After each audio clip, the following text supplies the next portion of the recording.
Pensando de forma individual, duas colocações importantes. Primeiro, a tua rotina ela pode ser, e geralmente é, imposta a ti, alguém impôs essa rotina para ti.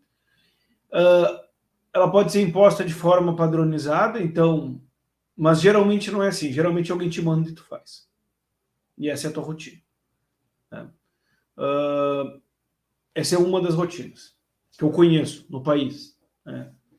Uma rotina é essa, que é a rotina não ter rotina, então alguém te manda fazer, tu faz, etc. A segunda rotina é tu repete o que as pessoas que fazem aquela função repetem. Então ela foi pegada meio que por osmose, por indução, né? Tu vai ali imitando o que todo mundo faz daquela função. Essa é uma maneira de... é uma rotina também. A terceira rotina mais comum no Brasil é a rotina imposta pela quantidade de falha que ocorre no dia a dia. Então, quebra uma coisa, o pessoal vai para lá, o pessoal vai para cá, o pessoal vai para lá. Então, é a dança onde as falhas são o maestro. Então, o maestro mexe a pranchetinha, a palito, né? Não sei se é palito, qual é o nome daquilo, né? Mexe para o lado, o pessoal vai para o lado, quebra uma coisa lá, vai para lá. Então, fica assim, essa dança, né? Eu já vi bastante. Essa é uma terceira rotina. E, então, que essa geralmente comanda todo o setor. Quebra tudo, quebra uma coisa, vai para lá, quebra uma coisa, vai para cá. Pá, tá. A quarta rotina é a rotina padrão. Né? Porque uma coisa, uma rotina padrão é uma rotina lógica, que tem uma inteligência por trás que pensou como deveriam ser as coisas.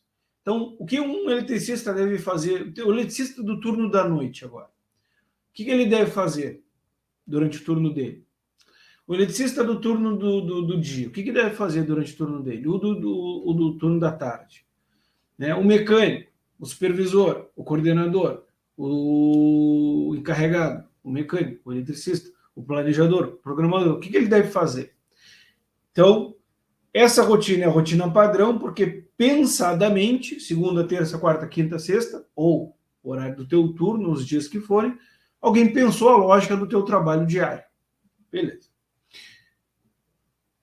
O que vai acontecer? Tu pensou a tua lógica do teu trabalho diário, tu tem um parâmetro. Que é isso que falta para a grande maioria das pessoas. Parâmetro. Parâmetro. Vou fazer um parênteses para vida pessoal. O que é um dia perfeito para ti?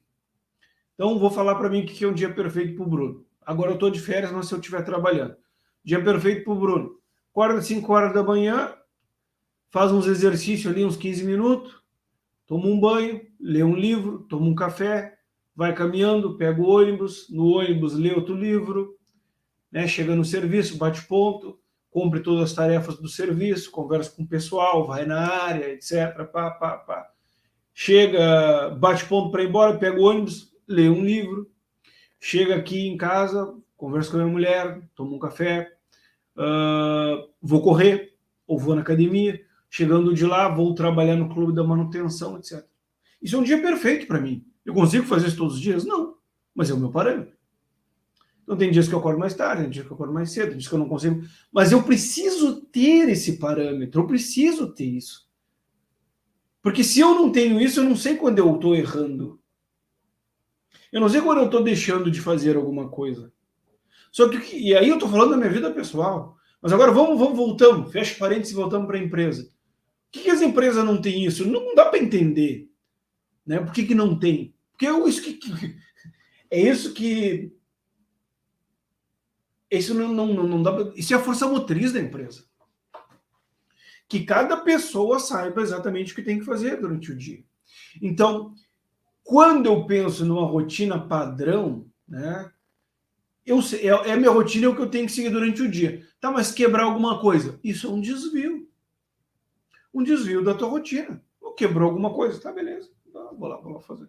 Teve uma vez que eu peguei as equipes de turno e quando eu estruturei a questão da RSP, né, a gente fez lá, colocou planos de manutenção para as equipes de turno fazer. Pô, mas não vai dar para fazer, mas eu tinha um gráfico de apropriação de mão de obra que eu via lá que tinha uma ociosidade.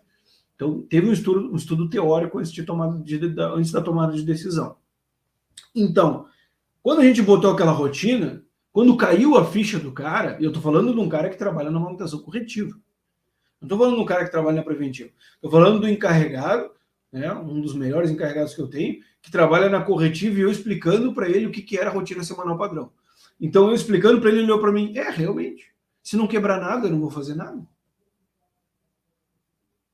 Então o meu motivo de estar ali é que eu estou esperando uma quebra, mas na realidade a nossa ideia é que não quebre mais nada. Então, se não quebrava nada, as equipes não faziam nada.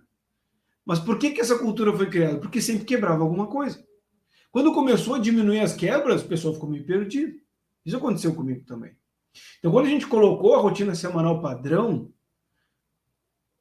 a mudança de cultura que teve é que o pessoal começou a perceber, bom, teve uma falha, isso é um desvio, toda falha é um desvio. Toda falha é um acontecimento que não deveria acontecer. Então, isso foi educando aquele pessoal naquela época. Então, a quarta rotina seria a rotina padrão semanal, imposta, determinada, pensada, lógica, que teve uma inteligência por trás, né?